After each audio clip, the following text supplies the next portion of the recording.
Good afternoon, everyone, and welcome to this meeting of the Ad Hoc Committee on Comprehensive Job Creation Plan. I'm Paul Krikorian. I'm joined by my colleagues, Councilmember Price and Councilmember Blumenfield, and we're ready to begin what I hope will be the penultimate meeting of this committee. Hopefully, we'll be able to put a ribbon on it with our next meeting when we have a comprehensive report that we'll talk about in item number 3.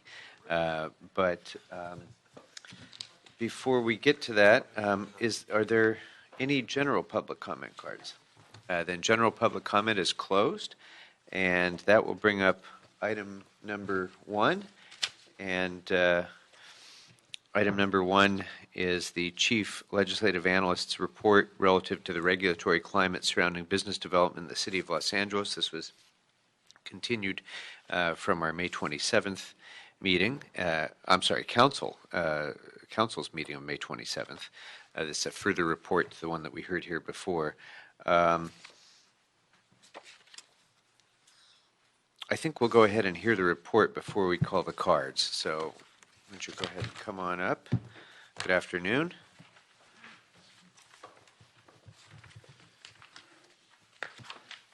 Good afternoon.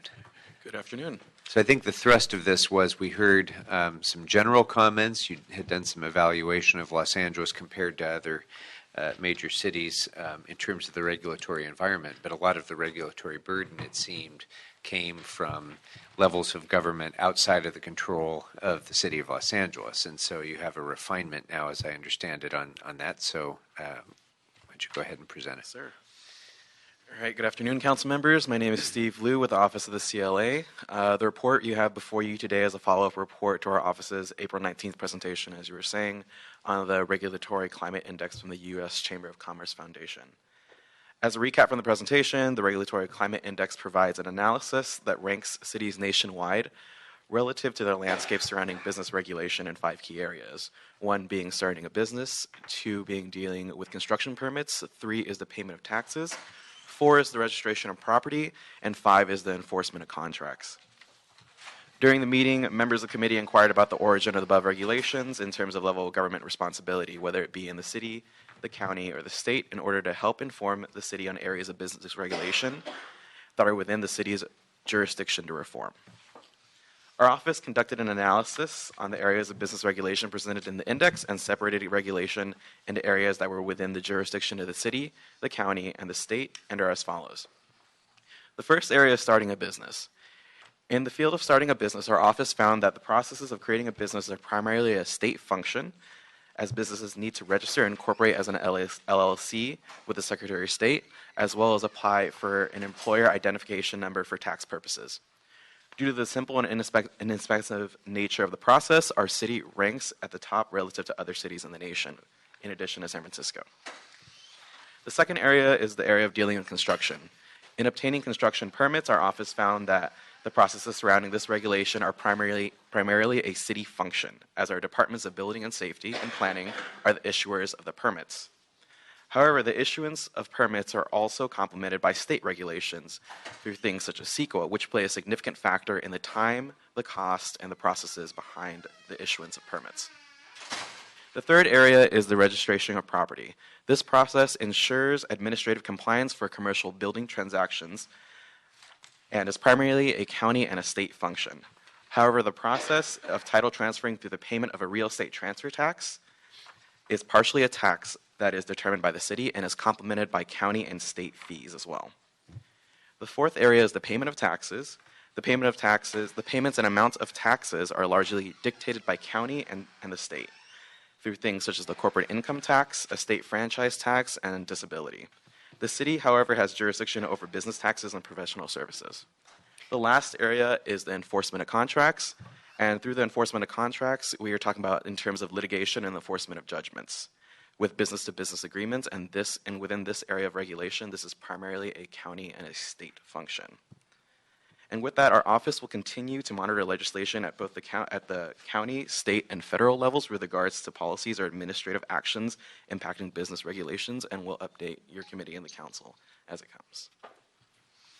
Great, thank you. On taxes, did you have the ability to at least approximate when you take the total tax burden that a business in Los Angeles faces, what percentage of that tax burden is a gross receipts tax obligation compared to the corporate tax, the state income tax, property tax, all of the other various taxes that are outside of the jurisdiction of the city?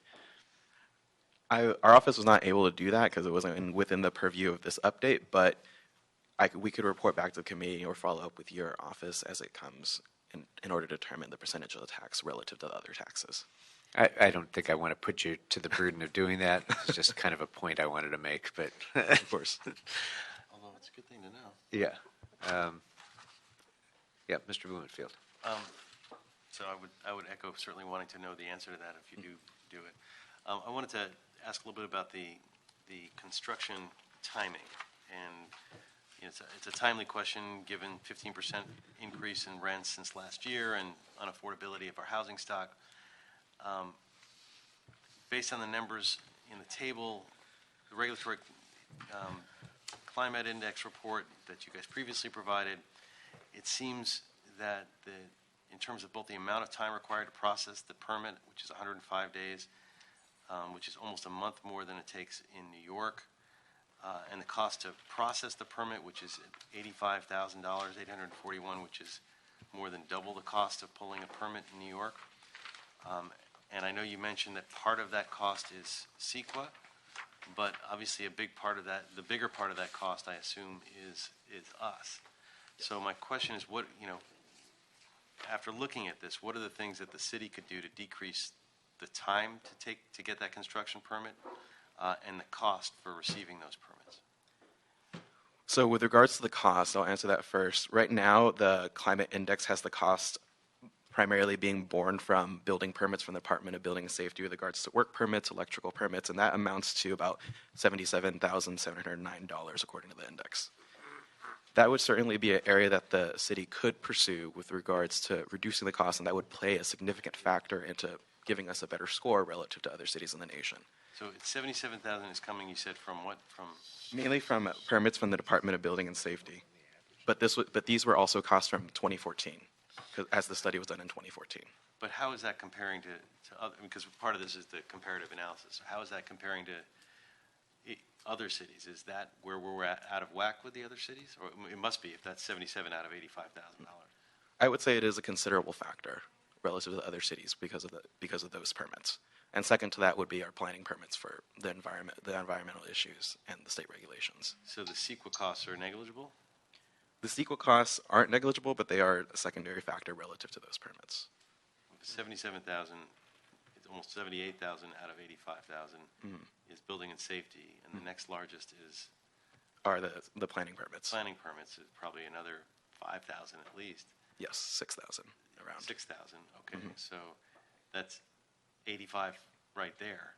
So the only thing left is the 841 for CEQA. So you're telling me the CEQA is that we're double the cost of New York, and CEQA is only $841 of that, and that the reason we're double is that New York is our own costs must be double what New York is. In terms of the permits, yes, I would assume so, but I could recheck those numbers as I have the data around here. But those are pretty shocking numbers.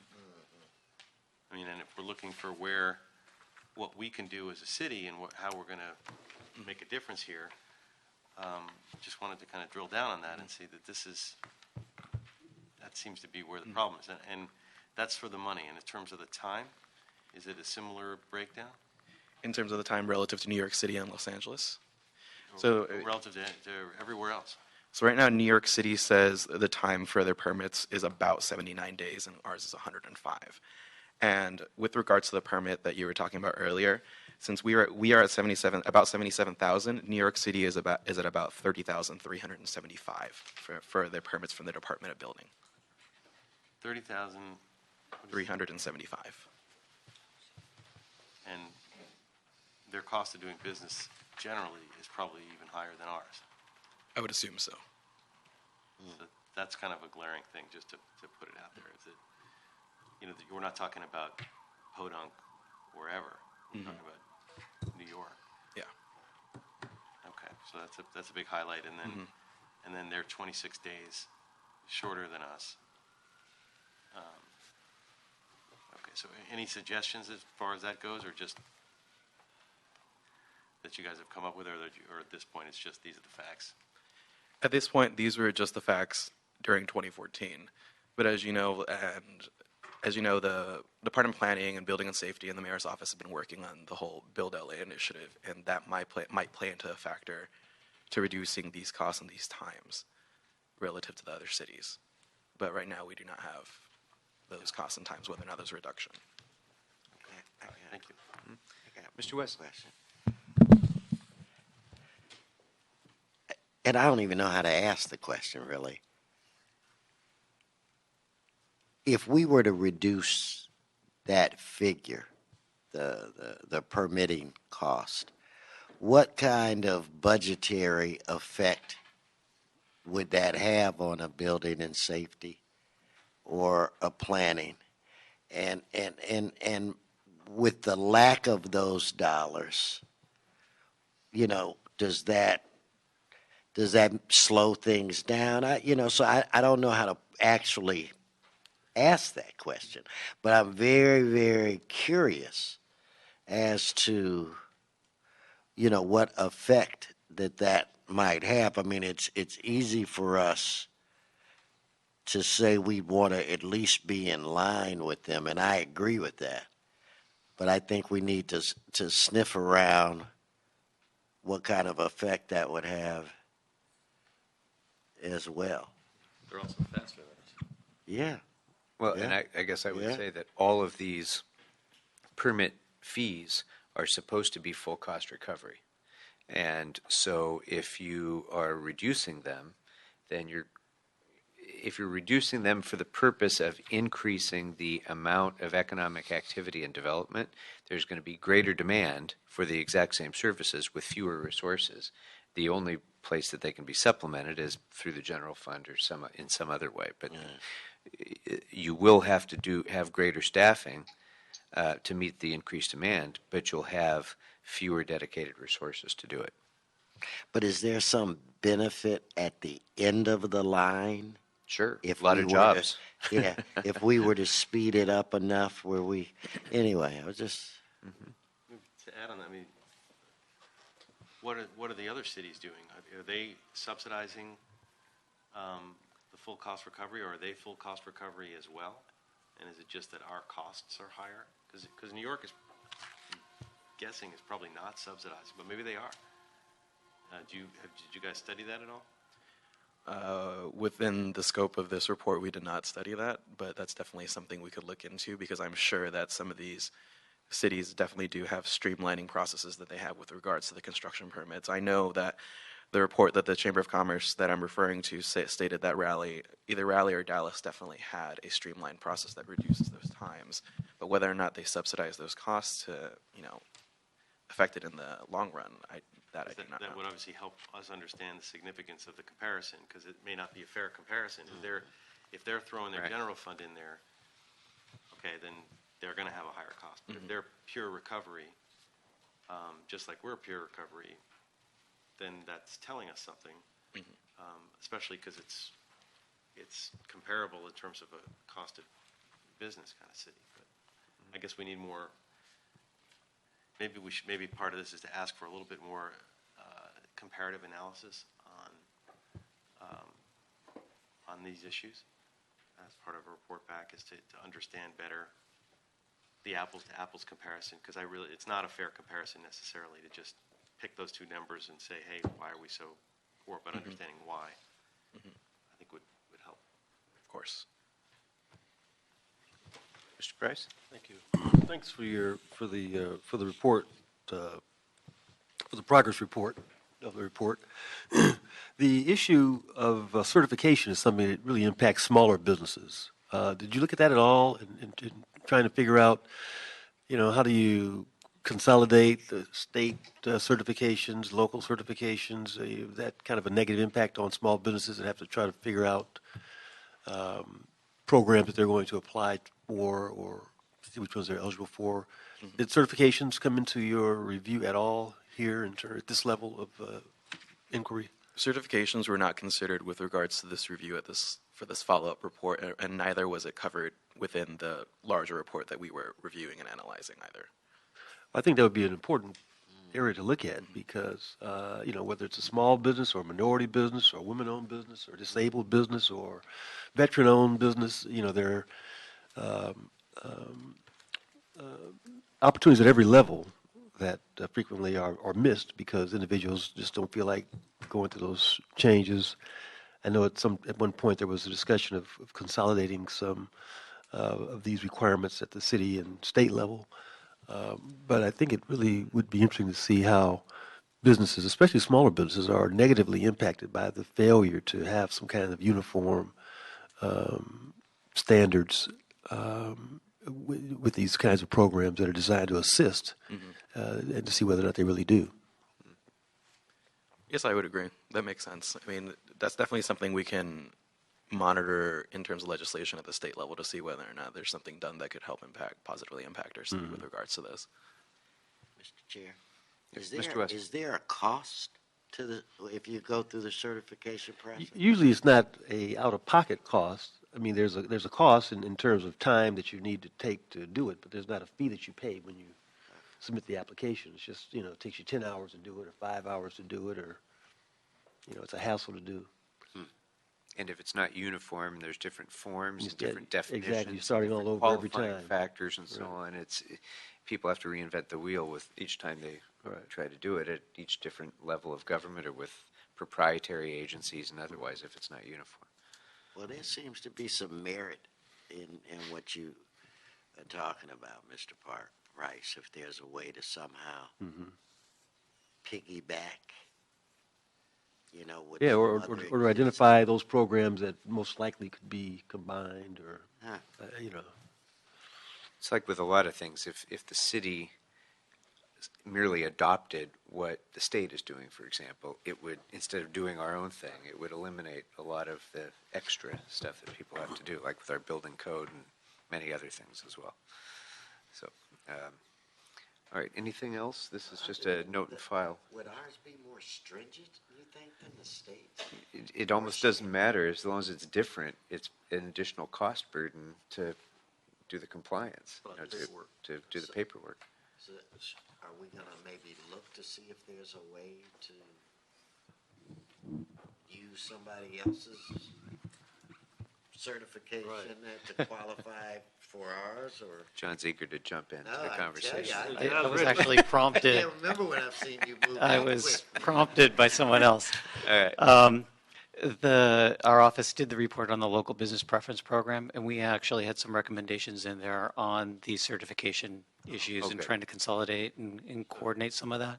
And I think the next report coming up, talking about the business assistance unit, would also address some of these issues.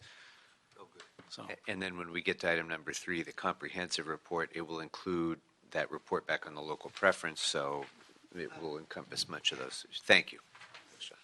Okay, anything else, members?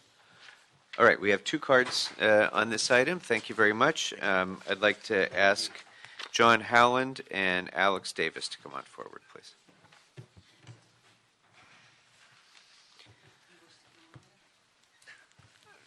You know what? 2. Because I know they're both time efficient. They probably won't even use it. Good afternoon. I'm John Howland with the Central City Association, and I'll try and be brief. A lot of very good points were raised here. One of the ones Mr. Price said is time more than permits. Time is a big cost. Interestingly, CCA had a meeting this morning with a number of our members who work with hotels and restaurants to entitle them and get various permits done. They have to work with about 6 different departments just in the city of Los Angeles, plus state agencies and county agencies as well. And what one person said anecdotally is that they work with businesses from international businesses that come in and want to start restaurants here, and that LA is by far the slowest compared to almost anywhere else in the country and even in the world. I have no figures to back that up at this time. But there's costs, and then there's just the fact that all the departments seem to be very well intentioned, but they operate in a vacuum, and they do a new regulation, a new permit, without respect to what it does in other regards. An example is Currently in Plum, maybe as we speak, there is an increase in the parks fee, the Quimby fees and other fees that would be assessed to new buildings. CCA is very supportive of parks. We want to see them paid for. The way this was done is very difficult. For example, in the middle of a housing crisis, it's looking at tripling fees, including those who've already started the process. So somebody who has started this process is planning X amount of money is looking at maybe X times 3 for that same fee. Some of the stuff from our meeting today, a couple of examples, but the CCU unit, conditional compliance unit, was started, but the city didn't staff that department, that division entirely in the building and safety department. So a number of businesses, restaurants, hotels that wanted to serve alcohol ended up getting stuck in a queue. It would take several more months just because of a lack of staffing. Another example that was given is the Alcove restaurant on Hillhurst.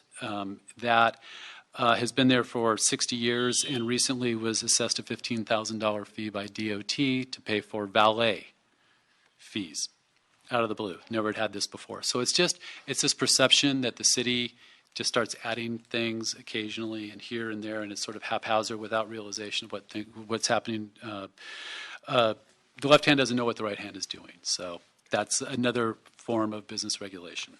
Thank you.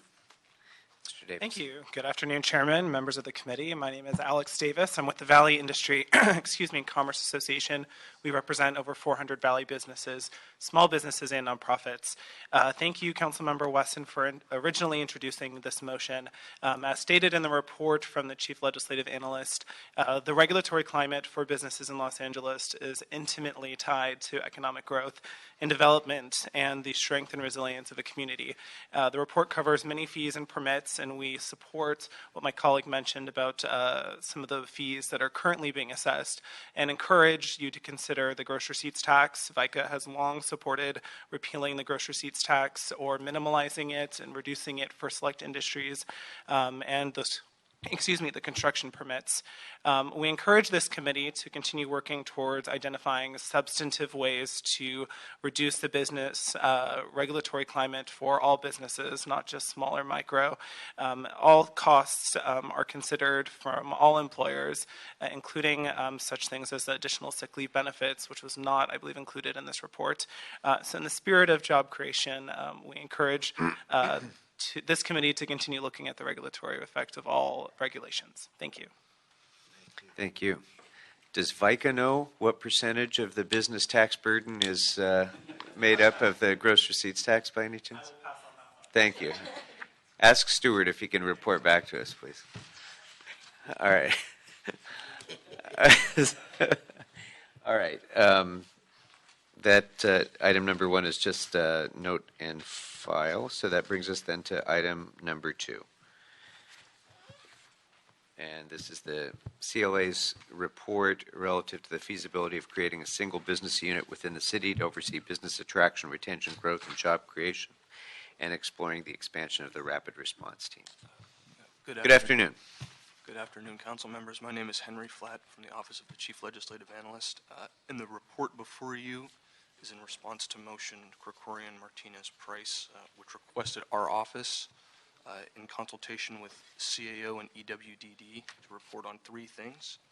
The first of which was to report on an assessment of which departments most impact economic development and job creation. The second was the feasibility of creating a single business unit within the city that oversees business attraction, retention, growth, and job creation. And 3 was a possible expansion of the rapid response team. In regards to numbers 2 and 3, the report begins with background on current city resources that are available to small business owners and entrepreneurs.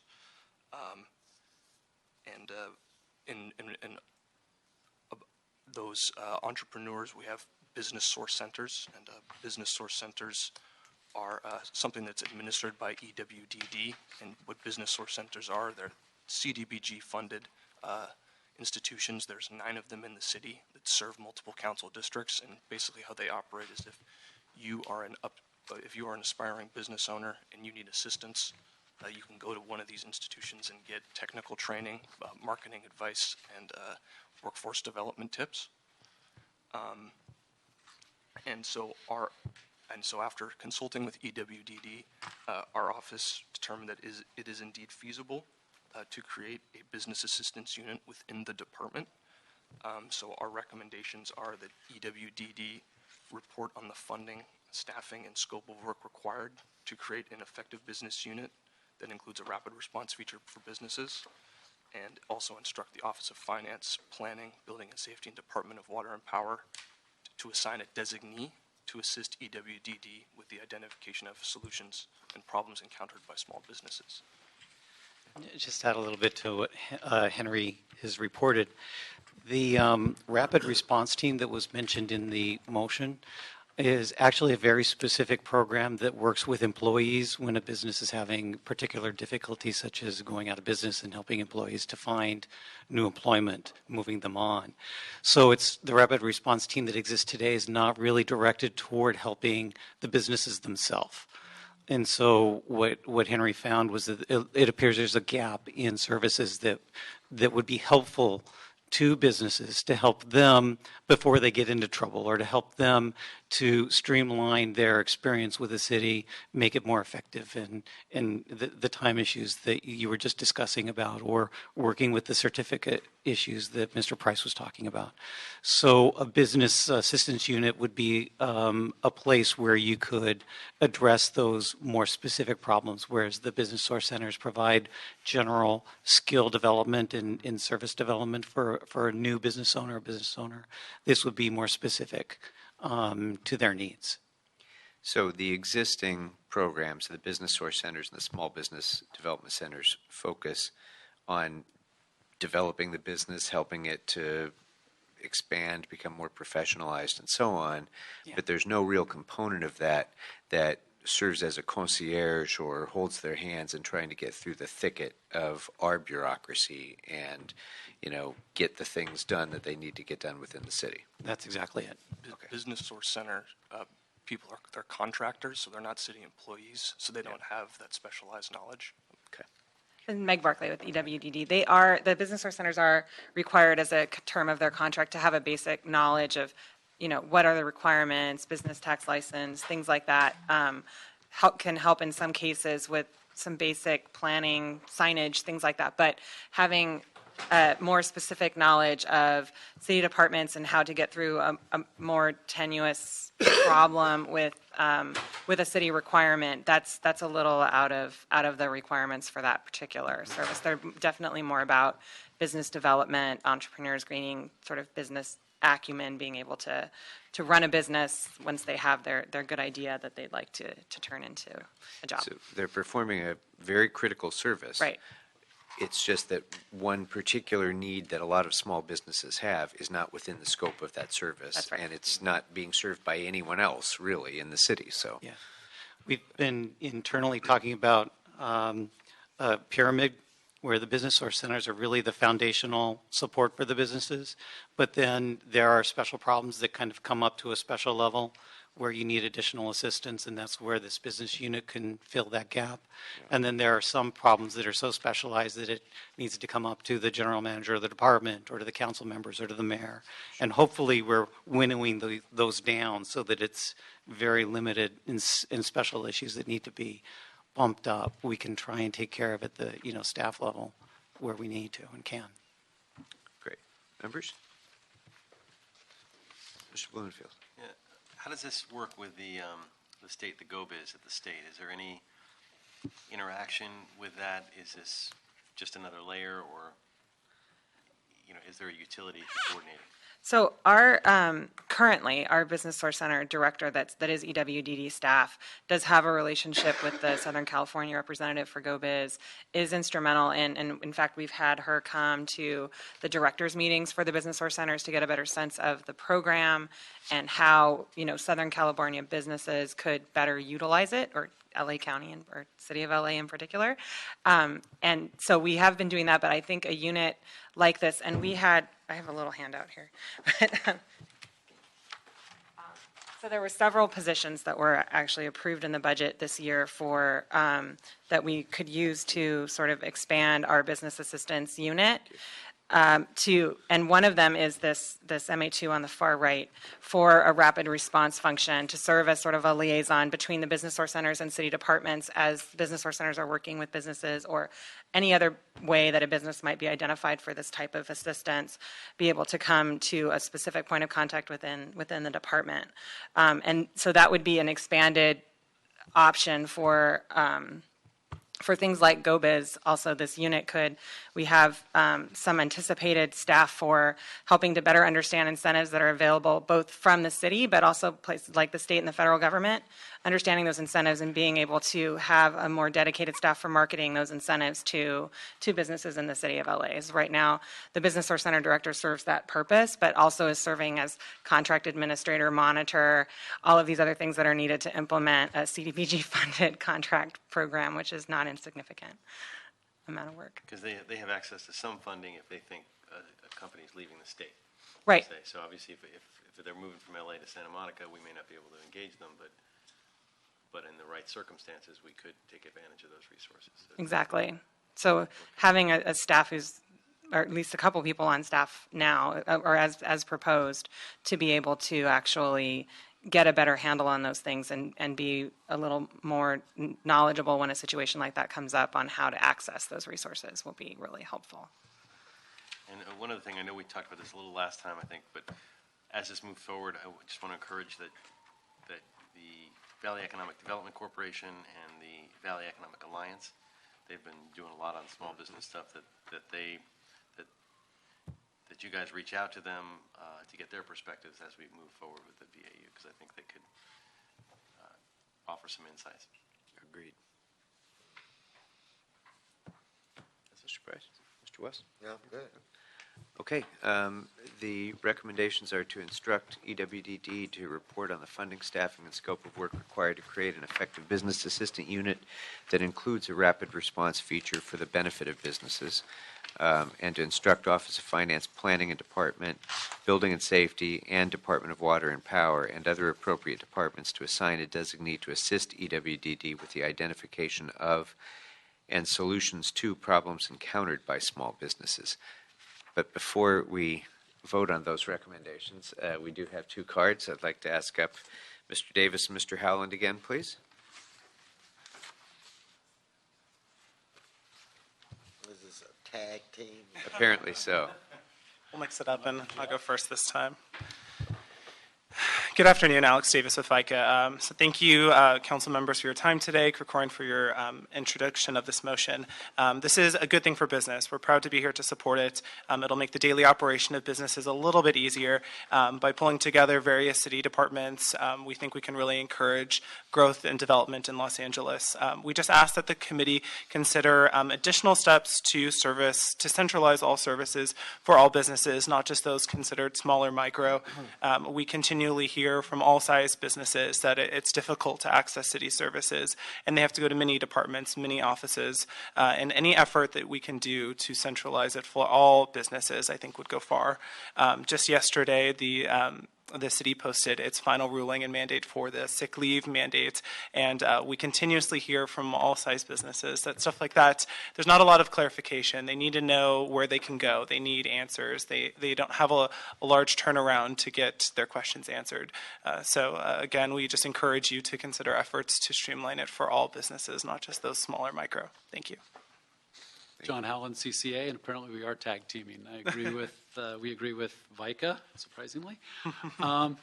The CCA was an early supporter of a centralized economic development department within the city, working to bring in and retain businesses, and we still support that, whether that's empowering EWDD or creating a similar department that go after businesses that are looking to move here, or keep businesses that may be leaving.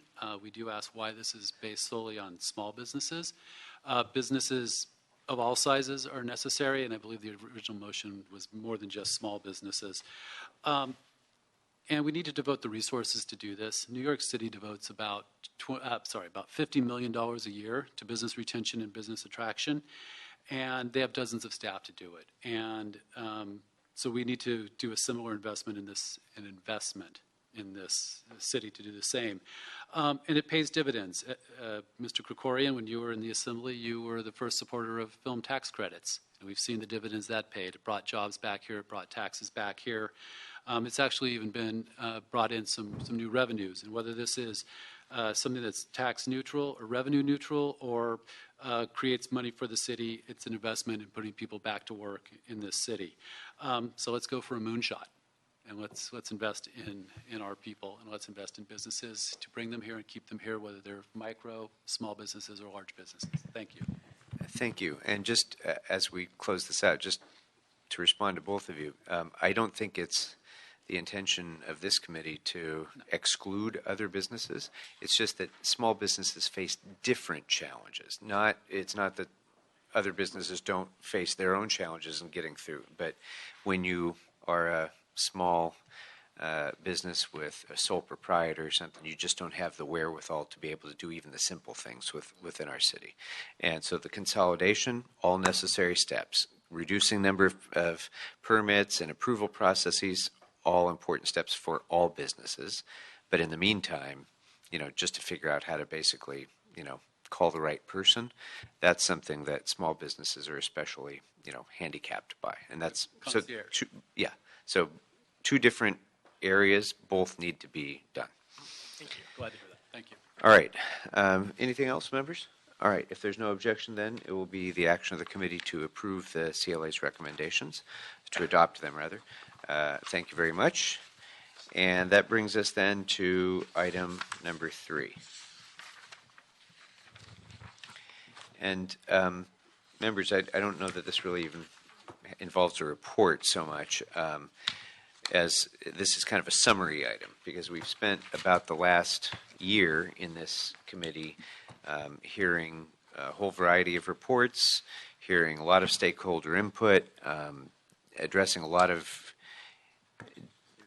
various issues involving the challenges that businesses face, the opportunities that we have to be more competitive with other cities. And what I would like to propose is that we now instruct the CLA to come back with a comprehensive report and a list of recommendations governing all of the various issues that we've addressed. And specifically, those would include a detailed review of the work of this committee with an action plan and specific recommendations on at least the following issues, and I welcome your input as to any others that we might encompass, but utilizing community revitalization and investment authorities for economic development, creating job and economic development incentive zones and the incentive package that would be available to businesses in such zones, improving the local business preference program and an outreach strategy to maximize its effectiveness, creating a business unit, perhaps multiple business units serving different needs, as we just discussed, but creating a centralized business unit that will be focused on addressing the needs of our businesses, creating a rapid response team to assist businesses that are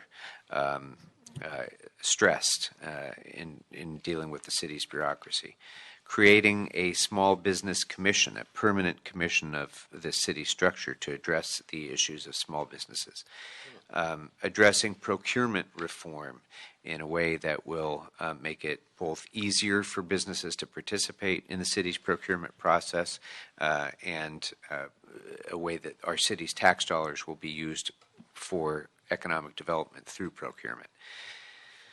Utilizing the city's new asset management system in a way that will enhance economic development.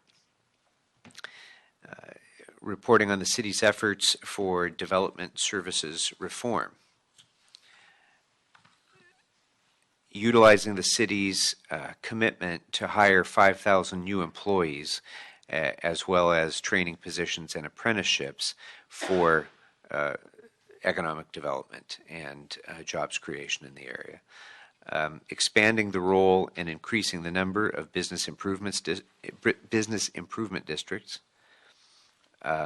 Recommendations on marketing city services and incentives to businesses in Los Angeles and more effectively marketing Los Angeles as a business destination to businesses outside of Los Angeles. And finally, adopting a citywide economic development strategy that would encompass all of these issues and others as needed. So those are some of the many issues that we've dealt with. I think that kind of generally captures the work that we've done over the last year.